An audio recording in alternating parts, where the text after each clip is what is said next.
So guys, good morning. Ang pag-uusapan po natin ngayon guys ay patungkol sa mga kababaihan. Kung bakit bumababa ang kanilang breast, kung bakit bumabagsak o nagiging sack ang kanilang breast.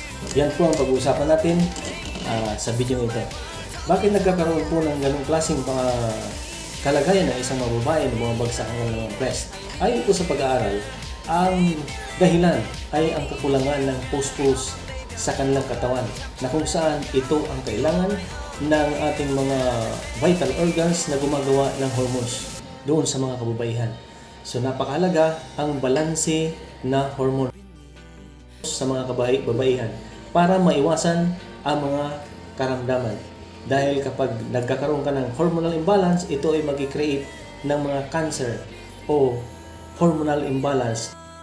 Nagkukos ng breast cancer, myoma, ovarian cyst, thyroid problem, goiter o paglaki ng lalamunan, cervical cancer at breast lump o ovarian cancer, ovarian cyst and endometrium cancer.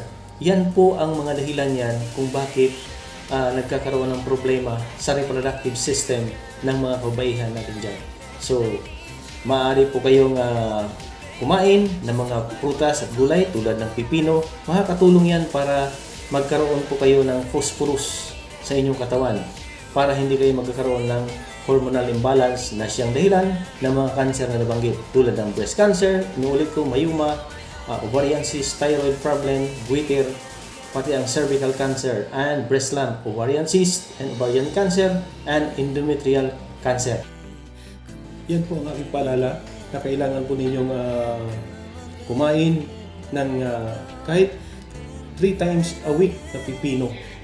Makakatulong po yan mga kababaihan na magkaroon kayo ng eksaktong phosphorus sa katawan para maiwasan yung hormonal imbalance na mag-cause ng mga cancer na ito.